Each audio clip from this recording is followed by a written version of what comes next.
ঈদ মোবারক। যমুনা টেলিভিশনের ঈদ আয়োজনে সকলকে আমন্ত্রণ জানাচ্ছি। আপনাদের সঙ্গে আছি আমি সৈয়দ আবিদ হুসাইন সামি। আমরা একটা কথা প্রায়ই বলি, সেটা হচ্ছে আমরা সবাই না আলোতে থাকতে পছন্দ করি, কিন্তু এমন কিছু মানুষ আছেন যারা আলোতে থাকা মানুষকে তৈরি করতে পছন্দ করেন। আজকের এই ঈদ আয়োজনে আমাদের সঙ্গে যিনি উপস্থিত আছেন তার অনেকগুলো ডেজিগনেশন আছে। আমি সব ডেজিগনেশনে নাই বা গেলাম, আমার কাছে মনে হয় যে এই ডেজিগনেশনটাই আমি ব্যক্তিগতভাবে তার ক্ষেত্রে বলতে প্রেফার করি। তা হচ্ছে আলোতে থাকা মানুষ বা আলোকিত মানুষ তৈরি করতে পছন্দ করেন। মোহাম্মদ সালাউদ্দিন স্যার আমাদের সঙ্গে আছেন। স্যার, ঈদ মোবারক আপনাকে। স্যার, একটা প্রশ্ন আমাকে আসলে খুব করতে ইচ্ছা করছে, সেটা হচ্ছে যে আমাদের স্কুল কলেজে একটা ট্রেডিশন আছে এবং স্কুল কলেজের স্টুডেন্টরা এই কমপ্লেনটা বারবার দেয়, সেটা হচ্ছে যে ঈদের আগে এক গাদা পড়া দিয়ে দেওয়া হয় এবং ঈদের পরে পরীক্ষা থাকে, তো ঈদের আনন্দ মাটি হয়ে যায়। এখন আপনি যখন এই পবিত্র ঈদুল আজহাটা পালন করছেন, তারপরে আপনার আবার আরেকটা বড় অ্যাসাইনমেন্টের জায়গা, এইচপির দায়িত্ব আপনি নিতে যাচ্ছেন। মাঝে মধ্যে কি এই বিষয়গুলো খুব বার্ডেন মনে হয় কিনা, যে এই যে ঈদের আনন্দগুলো করতে পারেন না ওই স্কুলের স্টুডেন্টদের মতো? না, আসলে সেরকম না। আমার কাজ করতে ভালো লাগে। আর কোচিংয়ের কোনো বিষয় হলে তো আরও আমার কাছে খুব এক্সাইটিং লাগে। কারণ এইচপিতে এখন যেহেতু যাব, সেখানে আবার নতুন করে আমাকে অনেক কিছু ভাবতে হচ্ছে, অনেক কিছু তৈরি করতে হচ্ছে, অনেক চিন্তা চিন্তা করতে হচ্ছে। তো সেগুলো রেডি করে তৈরি করে তারপর কোচদেরকে আগে বুঝিয়ে দেওয়া যে আসলে কীভাবে আমরা কাজ করব। তারপর ছেলেদেরকেও হয়তো বিভিন্ন কাজের মাধ্যমে হয়তো বিজি রাখা হবে এইচপিতে, তারা যেন আসলে কালচারালি অনেক ডেভেলপ হয় এবং নিজে ডিসিশন নেওয়ার মতো ক্ষমতা হয়। তার জন্য আসলে কী কী করা যায় সেগুলো নিয়ে আসলে আমাকে অনেক কাজ করতে হচ্ছে। তো চেষ্টা করতেছি এগুলো তার যত তাড়াতাড়ি গুছিয়ে উঠতে পারবো তত আমার জন্য সুবিধা হবে। কারণ এটা আমার কাছে মনে হয় যে অনেক আগে যেভাবে হয়েছে, আমি চাই না যে ওইভাবে যেন হোক। এটা যেন আরেকটু বেটার হয়, আমাদের ছেলেরা যেন আরেকটু বেটার হয়। স্যার, সেটাই বললাম যে ঈদের ছুটির মধ্যেও আপনাকে হয়তো বা কাজই করতে হচ্ছে। কোচিং নিয়ে যদি স্যার একটু কথা বলি, আপনি যেটা বললেন যে কোচিংটা আপনি পছন্দ করেন, এনজয় করেন করতে, যে কারণে হয়তো বা আপনার কাছে জুলুমও মনে হয় না। আমরা একটা কথা প্রায়ই বলি, সেটা হচ্ছে ব্যর্থ অভিনেতারা অনেক ভালো পরিচালক হয়। চলচ্চিত্রের ক্ষেত্রে এই কথাটা বলা হয়। এখন এর পেছনে একটা কারণ আছে, কারণ ব্যর্থ অভিনেতা যারা হয় তারা হয়তো বা সিনেমার ব্যাপারে থিওরিটিক্যাল নলেজটা অনেক বেশি রাখে। আপনার ক্ষেত্রে কি স্যার ব্যাপারটা এরকম কোনো কিছু ছিল যে আপনি হয়তো বা ব্যর্থ ক্রিকেটার ছিলেন, এই কারণে ভালো কোচ হয়ে গেছেন? ওই সময় কেন ব্যর্থ হয়েছি, কী কারণে হয়েছি, কী করলে বেটার হইতো, তো আমার মনে হয় এটা আমাকে কোচিং অনেক কাজে দিচ্ছে। বা ওই সময় আমাকে কোচরা কীভাবে আমাকে ট্রিট করছে সেটা থেকে আমি অনেক কিছু শিখছি। তো সব কিছু জীবনে সব কিছু থেকে আসলে শেখার বিষয় আছে, কে কীভাবে নেয় সেটা। আমার কাছে যেমন একটা মানুষ যদি আমার সাথে খারাপ ব্যবহার করে, আমি খুব বেশি রাগ হই না, কারণ আমার কাছে মনে হয় যে দুনিয়াতে খারাপ মানুষেরও দরকার আছে। খারাপ মানুষ না থাকলে আমি ভালোটা তো বুঝতে পারবো না। তো এই কারণে খুব বেশি রাগ হয় না। চেষ্টা করি যেভাবে আর কি ওইখান থেকে কিছু ভালো কিছু নেওয়া যায়। তো আমার কাছে মনে হয় যে ওই ব্যর্থতাগুলা, কারণ জীবনের প্রথম 25-30 বছর আমি মনে হয় কোনো মেডেল পাইনি, না 25 বছর, বাট স্পোর্টসে অনেক চেষ্টা করছি। তো সেইখান থেকে আস্তে আস্তে হয়তো পরে সাফল্য আসছে। তো হাল ছাড়া যাবে না, এই একটা অভ্যাস আমার আছে যে কখনো হাল ছাড়া যাবে না। আপনি যখন খুশি তখন হাল ছেড়ে দিতেই পারেন, তাহলে আসলে তো কোনো কিছু হইল না। তো আমার কাছে মনে হয় হাল না ছাড়ার একটা অভ্যাস আমার আছে এবং নিজেকে কখনোই ট্যালেন্ট ভাবি নাই, কারণ বুঝতে পারছি যে আসলে কোনো কিছুতে পারিনি। তো ট্যালেন্টটা আমার কাছে নাই। তা আমার আসলে পরিশ্রম দিয়েই হয়তো আগাইতে হবে, অথবা ডেডিকেশন দিয়ে আগাইতে হবে, কিছু একটা দিয়ে তো আমাকে আগাইতে হবে। যেহেতু আমি খেলাধুলা করিনি, তা আমি অনেক আগেই বুঝতে পারছি যে আমি যেহেতু ভালো ক্রিকেট খেলিনি, ইন্টারন্যাশনাল কোনো ম্যাচ খেলিনি, তো আমাকে যদি এই কোচিং লাইনে সারভাইভ করতে হয়, তাহলে আমাকে আসলে অন্যদের থেকে অনেক আপগ্রেড করে রাখতে হবে। তো এইটাই আসলে আমার ভিতরে সবসময় কাজ করতো যে না, আমি এমনভাবে নিজেকে তৈরি করবো যেন অন্যরা যেন আমাকে না ছুঁতে পারে। আপনি একটা অনেক বড় ইন্সপিরেশন অনেকের জন্য, অনেকে হয়তো বা সেই পথটাকে চিন্তা করে আগাতে পারে। আমি যদি জিজ্ঞেস করি স্যার, ক্রিকেটের জন্য আপনি সবচেয়ে বড় স্যাক্রিফাইসটা কি করেছেন? একই সঙ্গে দুইটা প্রশ্ন করব। সবচেয়ে বড় স্যাক্রিফাইস কি করেছেন? আর আজকে যদি আপনার পাশে এই জায়গাটা ম্যাডাম উপস্থিত থাকতেন, আপনার স্ত্রী, তাহলে সবচেয়ে বড় কমপ্লেইনটা কি করতেন আপনার ব্যাপারে? আমি মনে হয় স্যাক্রিফাইস আমার চেয়ে আমার ওয়াইফই বেশি করছে স্যাক্রিফাইস। কারণ আমার মনে হয় যে আজ পর্যন্ত আমাকে কোনো দিন যদি বলি যে আমি কোচিং করতে যাব কোথাও, আমাকে কোনো দিন না করে নেই, সেটা তার যত সমস্যাই থাকুক। এটা কখনোই সে বলে নাই যে আজকে যেতে পারবো না, বা আমাকে যে কোনো ছেলে যখনই ডাকছে আমি কিন্তু চলে গেছি, কারণ আমি বাসার দিকে খুব কম নজর দিই। এটা কমপ্লেনটা তার থাকতে পারে। আচ্ছা, এই কমপ্লেনটা মনে হয় একদম চিরন্তন। এটা শুধুমাত্র স্যার না, এই কমপ্লেনে জর্জরিত আসলে অনেকেই আছে বা প্রত্যেকেই আছে। আপনি একটা কথা স্যার সবসময় বলেন, সেটা হচ্ছে যে একজন ক্রিকেটারকে কোচ হয়তো বা একটা নির্দিষ্ট পর্যায় পর্যন্ত এগিয়ে দিতে পারে, বাট নিজেরটা নিজের বুঝতে হয়। এটা আপনি বিভিন্ন ইন্টারভিউতে বলেছেন। স্যার, আগামীকালকে থেকে যদি বাংলাদেশের সব ক্রিকেটার এরকম বলে যে আমাদের কোনো কোচ লাগবে না, আমরা নিজেরা নিজেদের টেক কেয়ার করতে কেপেবল, বা সব ক্রিকেটার কেপেবল হয়ে গেছে, আপনি কি খুশি হবেন? হ্যাঁ, আমি খুব খুশি হব। আমার মনে হয় যে এটা খুশি হওয়াটা হইলে খুবই ভালো হবে। কারণ একটা ছেলে যখন বুঝতে পারবে যে সে কীভাবে ক্রিকেটটা খেলতে হবে এবং কীভাবে তার ডেভেলপমেন্টটা হয়, কীভাবে আরেকটু উন্নতির দিকে যেতে পারে, এবং সে যদি সেই পাথগুলো জানে বা সেই জিনিসগুলো সে জানে, তাহলে তো আসলে কোচিংয়ের খুব বেশি দরকার হয় না। আমাদের মেন্টাল সাইডও বলেন, সেটারও কিন্তু আপনাকে আসলে শিখাইতে হবে। আর ম্যানেজমেন্টের একটা বড় একটা ব্যাপার, তো এখানে আসলে সব কিছুই লাগে, না হলে তো আসলে কোচ থাকার দরকার নেই। আমার মনে হয় ডিপেন্ড করে আসলে আপনি কোন লেভেলে কোন জায়গায় কোচিংটা করাচ্ছেন, তার জন্য নেসেসারি কিনা। লিটনের জন্য হয়তো একরকম লাগবে, শান্তর জন্য আরেক রকম লাগবে। অনেকে তার টেকনিক্যাল বিষয়গুলো দেখলে খুব খুশি হয়, সে পছন্দ করে, সে কমফোর্ট ফিল করে। কারো হয়তো টেকনিক্যাল কথা বললে সে খুব কমফোর্ট ফিল করে, কারো হয়তো ম্যানেজমেন্ট করতে হয় যে না, তাকে আসলে কীভাবে হ্যান্ডেল করতে হবে। সো সব কিছু আসলে মিক্সড একটা কোচের, বুঝতে হবে যে আসলে আমাকে আসলে কী লাগবে। স্যার, আপনি তো ক্রিকেটারদের সাইকোলজিটাও খুব ভালো মতো জানেন। আমি আপনাকে একটা সরাসরি প্রশ্নই যদি করি, সেটা হচ্ছে আমাদের দেশের ম্যাক্সিমাম ক্রিকেটারের সঙ্গে যখন আলাপ আলোচনা করা হয়, দুইটা কমন বিষয় থাকে, যে প্রিমিয়ার লিগে তারা কয় টাকা পাবে, বিপিএলে তাদের ক্যাটাগরিটা একটু আগায় দেওয়া যায় কিনা। ক্রিকেট নিয়ে কথাবার্তা আসলে খুব কম হয়। এটা আমাদের দেশের কালচার, এটা আমাদের দেশের ইকোসিস্টেমের জায়গা। আপনার কাছে স্যার মনে হয় এই প্রবলেমটা আসলে কেন? সেটা কি আসলে ক্রিকেট এখনও পরিপূর্ণভাবে প্রফেশনাল হতে পারে না সবার জন্য? দেখুন, আমার কাছে মনে হয়েছে একটা জিনিস আমি উপলব্ধি করছি যে আমাদের দেশে আসলে মোটিভেশনের সবচেয়ে বড় জায়গা হচ্ছে টাকা। এটা যেই হোক, টাকা দিলে মোটিভেশনটা তাদের খুব তাড়াতাড়ি চলে আসে। ঠিক আছে, একটা স্টেজ পর্যন্ত আমার কাছে মনে হয় টাকাটা জরুরি দরকার, বাট একটা স্টেজে দিয়ে আসলে আপনাকে তখন অন্য অনেক কিছু চিন্তা করতে হয়। যেহেতু আমাদের দেশে অন্যান্য একটা দেশের ক্রিকেটারদের যেভাবে তারা চিন্তা করে, তারা যদি ক্রিকেটটা না খেলে না, তাদের কোনো সমস্যা নেই, সে হয়তো অন্য একটা জবে কাজ করবে। আমাদের দেশে আসলে এই ক্রিকেটটা ছাড়া তাদের আসলে এডুকেশনও তো বেশিরভাগ ছেলের নাই, এটা ছাড়া তারা আর কিছু করতে পারে না। এবং প্রফেশনটা মাত্র 10 থেকে 15 বছরের, এর মধ্যে যতটুকু সে আর্ন করবে সেটার উপরে তার বাকি জীবনটা চলতে হবে, সে প্রেশারটা তার বেশি থাকে। তো আমাদের দেশের নর্মালি বাইরের মানুষের থেকে একটু এক্সট্রা প্রেশার নিয়ে ক্রিকেট খেলে, সো এখানে মানিটা অনেক বড় একটা প্রবলেম হয়ে যায়। এটা আসলে কোচিং স্টাফ থেকে শুরু করে এবং ছেলেটারও আসলে এটা বুঝতে হবে যে আসলে আমি যে মিস্টেকটা করছি সেটা থেকে আমি আসলে কত তাড়াতাড়ি দ্রুত বেরোতে পারবো এবং এখান থেকে আমি কিছু শিখলাম কিনা। সবচেয়ে ভালো হচ্ছে সে যদি এটা ওই দিনই অ্যাসেসমেন্টটা করে ফেলে যে আমি কেন আজকে ব্যর্থ হলাম, আজকে আমি এই শটটা এইভাবে খেলছি, এই কারণে ব্যর্থ হয়েছি, নেক্সট টাইম কী করতে হবে, আমি নেক্সট টাইম এইভাবে করবো, তাইলে কি সে শিখে গেল। বাট সে যদি এটা নিয়ে চিন্তাই না করে, তার মানে আসলে এই ওয়ার্ডটা তখন আর কোনো কাজে লাগবে। স্যার, আমাদের প্রসেস ঠিক ছিল? হ্যাঁ, প্রসেস ঠিক ছিল, এটা আসলে মিনিংটা আমার মনে হয় ম্যাক্সিমাম মানুষই বুঝে না। প্রসেস তো এটা শুধু হয়তো একটা বল ফেস করার আগে একটা প্রসেস আছে, একটা ম্যাচ খেলার আগে একটা প্রসেস আছে, প্র্যাকটিসের একটা প্রসেস আছে, আপনার পুরো সিজনের একটা প্রসেস আছে। তো এটা আসলে অনেক সময় কথার পিঠে কথা বলে ফেলে যে আমি প্রসেস মেনটেন করছি, বাট হয়তো সে ওই দিনের জন্য হয়তো বল বাই বল সে প্রসেসটা হয়তো খুব ভালো ছিল বলে হয়তো সে ওই দিন ভালো গেছে, বাট হয়তো আমার মিনিংটা সে হয়তো সেইভাবে হয়তো নাও জানতে পারে, আমার কাছে মনে হয়।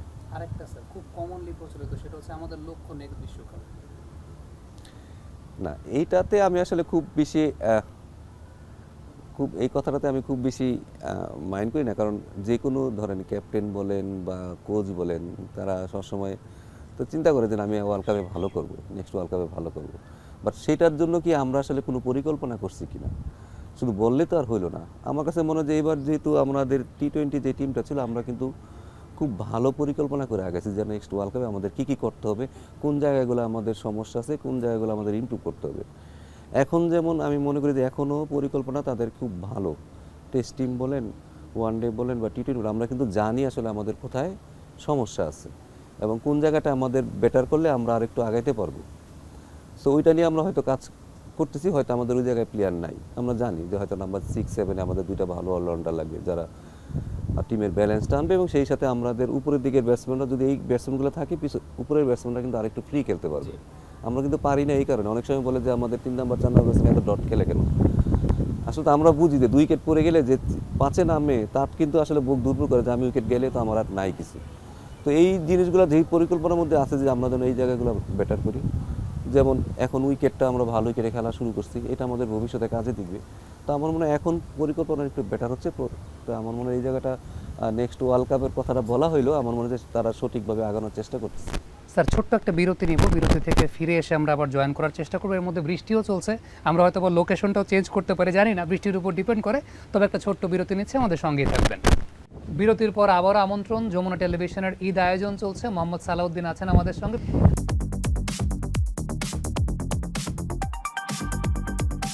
আপনার কাছে কি স্যার কখনো মনে হয় যে আপনার নামটা যদি মাইকেল সালাউদ্দিন হতো, অথবা আপনার নামটা যদি অ্যাডাম সালাউদ্দিন হতো, আপনার কোচিং ক্যারিয়ারটা অনেক সমৃদ্ধ হতো, আপনি অনেক রেসপেক্ট পাইতেন, এবং আপনি যা করতে চান তা হয়তো বা আর একটু বেটার ওয়েতে করতে পারতেন? আমার কাছে মনে হয় বাংলাদেশের শিক্ষার জায়গাটা আরও বেশি। আমি হয়তো ফরেন কোচদের সাথে অনেকের সাথে কথা বলছি, তাদের হয়তো কিছু জিনিস আমাদের চেয়ে খুব বেটার, স্ট্রাকচার হইতে বা কোনো প্রোগ্রামিং করতে, বা তাদের হয়তো স্পোর্টস সায়েন্সের নলেজটা তাদের হয়তো আমাদের একটু বেশি। ওটা স্যার আপনার উদারতার জায়গা।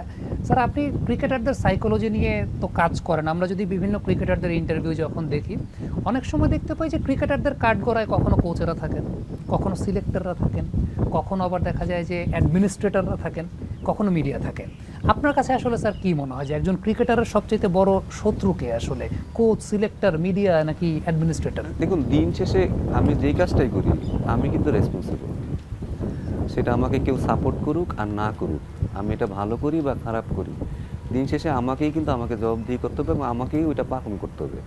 এখন আরেকজনের কথার কারণে আমি পালন করতে পারলাম না, সে দোষটা কার আসলে? দিন শেষে আমাকেই কিন্তু ওই মাঠের ভিতরে আমাকে একাই খেলতে হবে, আমাকে একাই পারফর্ম করতে হবে। তো এর জন্য যদি মিডিয়া বলেন, আমার কোচ বলেন, যাই বলেন, এগুলো হ্যান্ডেল করা শিখতে হবে। তো আমার মধ্যে এগুলো হ্যান্ডেল করাটা শেখাটাও খুব বেশি জরুরি। এটা আসলে আমাদের খুব আর্লি স্টেজের থেকে যদি আমরা এগুলো শিখাই নিতে পারি, তখন আসলে পরবর্তীতে ওইসব ছেলেদের এইসব সমস্যা হবে না, তখন আর কেউ কারো দোষ দেবে না। স্যার এখান থেকে প্রাসঙ্গিকভাবে একটা বিষয় আসে যে অনেকেই বলেন ইন্টারন্যাশনাল লেভেলে ডমিনেট করতে হলে প্লেয়ারের চাইতে বেশি ক্যারেক্টার হতে হয়। বাংলাদেশ টিমে আমরা যদি চিন্তা করি যে লিডারশিপ ক্যারেক্টারের জায়গাটায় লিটন আছে, মিরাজ আছে, শান্ত আছে, তারা তিনটা ফরম্যাটে তিনজন ভিন্নভাবে লিড করার চেষ্টা করছে। টেস্ট টিমটা মাশাআল্লাহ একটা বেশ ভালো শেপে দাঁড়াচ্ছে। টি-20 আপনাদের একটা অনেক বড় পরিকল্পনার জায়গা ছিল, ওয়ানডে বিশ্বকাপ সামনে আছে। এই ক্যারেক্টারগুলোর ব্যাপারে আপনার অ্যাসেসমেন্টের জায়গাটা জানতে চাই। আমি ক্যারেক্টার তো একটা তো ভিজিবল দেখা যায়, আপনি দেখতেছেন যে আসলে এমন একটা ছেলে, তার ক্যারেক্টারটা বোঝা যাচ্ছে যে সে হয়তো অনেক বড় প্লেয়ার হবে, বাট ওই ছেলেটারও কিন্তু হেল্প করতে হয়। এমন না যে ওই ছেলেটা মিস্টেক করবে না, এর মধ্যেও সে তার লাইন চুক্তি ঘটবে, সে ডিস্ট্র্যাক্ট হবে। টাকা একটা বড় ফ্যাক্টর, ওইটা কীভাবে হ্যান্ডেল করতে হয়, নেম ফেম কীভাবে হ্যান্ডেল করতে হয়, ড্রেসিং রুমে অন্য কলিগদের সাথে কীভাবে হ্যান্ডেল করতে হয়, নিজের সাফল্য পাইলে তখন আমাকে কীভাবে হ্যান্ডেল করতে হবে। তো আমার মনে হয় এই জায়গাটা একটু মেন্টরিংয়ের দরকার আছে। তখন কি একটা ট্যালেন্ট, আমি সবসময় বলি যে একটা ট্যালেন্ট কখনো একা বেরোতে পারে না, তার আশেপাশের লোকজন তাকে আসলে কতটুকু হেল্প করতেছে, তাকে কিভাবে আসলে সঠিক পথে নিয়ে যাচ্ছে, সেটা খুব ইম্পর্টেন্ট। তো আমার মনে হয় এখন যারা আছে ড্রেসিং রুমে তারা এই জিনিসটা বুঝবে এবং তাদেরকে সেভাবে গাইড করবে, তাহলে আমার মনে হয় যে আমাদের ভবিষ্যতে আরও অনেক ভালো ভালো প্লেয়ার হবে। স্যার আমি তিনটা টার্মের ব্যাপারে আপনাকে জিজ্ঞেস করবো, আপনি আমাকে এক বাক্যে উত্তর দেবেন। বাংলাদেশ ক্রিকেট বোর্ড, বিসিবি, এই নামটা শুনলে পরে প্রথমে আপনার মাথায় কি আসে? ক্রিকেট। ক্রিকেট। এছাড়া আসলে আমার মধ্যে কিছু আসে না। ওকে, স্যারের মধ্যে ক্রিকেট ছাড়া আর কোনো কিছু আসে না। অনেকে অনেকে হয়তো বা ক্রিকেটের সঙ্গে রাজনীতি নিয়েও অনেক কথা বলেন, বাট স্যার ক্রিকেট নিয়ে থাকেন, ক্রিকেট পছন্দ করেন। বিপিএল। কুমিল্লা। কুমিল্লা, হ্যাঁ Comilla maximum number of Times. সত্যি কথা যে আমি যদি বাংলাদেশে কোনো ভালো ফ্র্যাঞ্চাইজি থাকে, সেটা কুমিল্লা ছাড়া আমি আসলে এখনো দেখিনি, যেটা আসলে প্লেয়াররাও নিজেরাও স্বীকার করে। লাস্ট পঞ্চপাণ্ডব যে টার্মটা ব্যবহার করা হয় আমাদের পাঁচজন ক্রিকেটারকে নিয়ে, এই পঞ্চপাণ্ডব নামটা শুনলে আপনার মাথায় কি আসে? কিছুদিন আগে একটা গল্প বলি, কিছুদিন আগে গ্যালারিতে নতুন 5 জনের নাম নিয়ে আসছিল, যারা ক্রিকেটের সাপোর্টার, একদম অরিজিনাল সাপোর্টার, তারা প্রতিদিনই আসে। আমি যে বলছি এটা নামান, তারা নামাই ফেলছে, তারা আর দেয়নি। কারণ আমার কাছে মনে হয় যে এইটা লাভের চেয়ে ক্ষতি বেশি হয়েছে, এখন যদি বাংলাদেশ টিম দেখেন যেভাবে জিততেছে, এখানে কোনো কেউ কি সিঙ্গেল হ্যান্ডেল জিতেছে না, এখানে কিন্তু সবাই সবার রোলটা পালন করতেছে। এখন আমি যদি 100 করি, আপনি যদি 10 নাম্বার ব্যাটসম্যান থাকেন, আপনি তো এই 10 রান করার জন্য কিন্তু 20টা বল খেলছেন। আপনার সাথে আমি 100 করছি, কারণ আপনার ওই 20টা বল কিন্তু অনেক ইম্পর্টেন্ট আমাদের, আপনারও অনেক অবদান রয়ে গেছে। তো দিন শেষে আসলে টিম কি করলো সেটা খুব ইম্পর্টেন্ট। এটার একটা এক্সাম্পল বলতে স্যার আমরা এইভাবে দিতে পারি যে আমাদের 2 টেস্টের 4 ইনিংসে 3 জন সেঞ্চুরি করেছেন, 2 টেস্টের 4 ইনিংসে 3 জন ভিন্ন ভিন্ন বোলার 5 উইকেট পেয়েছেন, সেটাই মনে হয় স্যার সবচেয়ে বড় না, আপনি example। যদি হিসাব করেন দেখেন যে তাসকিনের মধ্যে যে যদি এসে 2টা উইকেট না নিত ও হয়তো 5 উইকেট পায় না। বাবা লাস্টের দিকে বলাররা যে এতগুলা পার্টনারশিপ 160 রানের পার্টনারশিপ দিছে, 60 রান 40 রান 60 রান, তো ওই রানগুলো না হলে কি আমরা টেস্ট ম্যাচটা জিততাম? না এরা তো ব্যাটিং করেই, মানে জীবনে ব্যাটিং ভালো পারে না, বাট তারা যে সাপোর্টটা দিচ্ছে সেটার জন্য আমরা সেকেন্ড টেস্টটা জিতছি। তো দিন শেষে আসলে সবাই হিরো, সবাইকে হিরো হিসেবেই দেখা উচিত। এর মধ্যে তো সুপারস্টার হবে, এটা ইন্ডিভিজুয়ালি খেলতে খেলতে একটা সময় হয়ে যাবে, বাট টিমটাকে সবসময় আসলে 11 জন হিসেবে দেখা উচিত। টিমটাকে 11 জন হিসেবে দেখা উচিত। স্যার লাস্ট কোয়েশ্চেন, আপনি একটা নতুন দায়িত্বে যাচ্ছেন, এইচপির দায়িত্বে যাচ্ছেন, আমি যদি আপনাকে প্র্যাকটিক্যাল পয়েন্ট অফ ভিউ থেকে চিন্তা করি, একদম প্র্যাকটিক্যালি, আমরা অতীতে বিভিন্ন সময় বিভিন্ন স্বপ্ন আশা অনেক কিছু দেখেছি, কিন্তু আমাদের দেশের ক্রিকেটিং যে ইকোসিস্টেমের জায়গাটা, এটা আমরা জানি খুবই লিমিটেড, অন্যান্য যে কোনো জায়গার তুলনায় অনেক বেশি মাত্রায় আমাদের সম্পদের অপ্রতুলতা আছে। আসলে প্র্যাকটিক্যালি কতটুকু ডেভেলপমেন্ট করা সম্ভব? আপনার ভিশনের জায়গাটা কি এইচপি নিয়ে? ডেভেলপ এই জায়গাটা আসলে একটা দেশের ক্রিকেট কখনোই একটা নির্দিষ্ট সেক্টর দিয়ে কখনো হবে না। আমার প্লেয়ার ভালো কিন্তু আমার কোচ ভালো না, আমার কোচ ভালো কিন্তু আমার অ্যাডমিনিস্ট্রেশন ভালো না, আমার ফ্যাসিলিটিস নাই, তো সব কিছু মিলেই তো একটা দেশের ক্রিকেট আসলে আগাবে। বাট এইচপি একটা সেক্টর যে আমাদের অনেক সময় দেখা গেছে যে হয়তো 19 থেকে যারা ন্যাশনাল টিমে আসে তাদের অনেক কিছু আসলে গ্যাপ থেকে যায়, তো ওই জিনিসটা হয়তো মেকআপ করা যাবে। বাট সামগ্রিক ক্রিকেট ডেভেলপ করাটা খুব বেশি আসলে সম্ভব না, এটার জন্য সব কিছু চেঞ্জ করতে হবে। বাট আমি হয়তো এই ছেলেটাকে মেন্টালিটি হয়তো কিছুটা ডেভেলপ করতে পারবো, তার স্কিল হয়তো ডেভেলপ করতে পারবো, তার কালচার ডেভেলপ করতে পারবো, তার এডুকেশন ডেভেলপ করতে, ক্রিকেট এডুকেশন ডেভেলপ করতে পারবো। তো যেগুলো করলে হয়তো তো পরবর্তীতে হয়তো এটা ন্যাশনাল টিমে যে কাজে লাগবে, বা আমি এখন যে ন্যাশনাল টিমে যেই এনভায়রনমেন্ট দেখছি বা যেখানে আমার যে ল্যাকিংসটা আছে সেটা হয়তো আমি এটা এখানে ট্রান্সফার করতে পারবো, ওই জিনিসগুলো হয়তো ঠিক করতে পারবো। বাট সামগ্রিকভাবে যদি চিন্তা করি তাহলে আমাকে অনেক কিছু হয়তো চেঞ্জ করতে হবে। বাট এটা একটা ভালো স্টেপ, ভালো উদ্যোগ, যে এখান থেকে হয়তো আমরা একটা স্টেপ আগে আগাইলাম, তারপর হয়তো আমরা আস্তে আস্তে অনেক কিছু, কারণ আমার কাছে মনে হয় যে এইচপির আরও স্ট্রাকচার অনেক কিছু চেঞ্জ করতে হবে, ভালো ফ্যাসিলিটিস লাগবে। এটা হয়তো কোনো একটা সময় হয়তো 300 ফিটে ওইখানে দেওয়া হবে সব কিছু। সো সামগ্রিকভাবে প্রাথমিক স্টেপটা আমার মনে হয় যে যেটা ন্যাশনাল টিমের উপর যে জিনিসগুলো আসলে আমার কাছে মনে হচ্ছে যে জিনিসগুলো আমার এই ছেলেগুলোর এখান থেকে ঠিক করা উচিত, এই কালচারটা আগে চেঞ্জ করি, স্কিলটা একটু বেটার করি, তারপরে আস্তে আস্তে ধীরে ধাপে ধাপে হয়তো অনেক কিছু চেঞ্জ করা যাবে। স্যার আপনার স্টুডেন্ট বোর্ড প্রেসিডেন্ট হয়ে গেছে, ব্যাপারটা কি আপনার কাছে গর্ব লাগে? না, দেখুন দিন শেষে যখন একটা টিচারের সবসময় এটা একটা ড্রিম থাকে যে তার স্টুডেন্ট যেন তার চেয়ে বড় হয়, তা আমার মনে হয় যে অনেক প্লেয়ার আছে, অনেক যারা অনেক বড় হয়ে গেছে, হয়তো এখন কথা বলতে একটু মাঝে মাঝে মনে হয় দ্বিধাদ্বন্দ্বে থাকে, বাট এগুলো তো সবসময় গর্বের বিষয়। আর ভালো তো লাগাটা স্বাভাবিক, এটা তো অস্বাভাবিক কিছু না।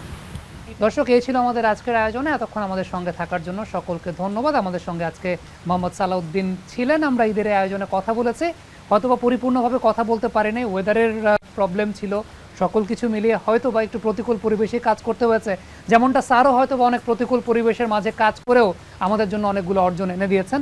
আশা করছি, প্রত্যাশা করছি সবাই ঈদটা খুব ভালো মতো কাটাবেন পরিবারের সঙ্গে। ঈদ মোবারক।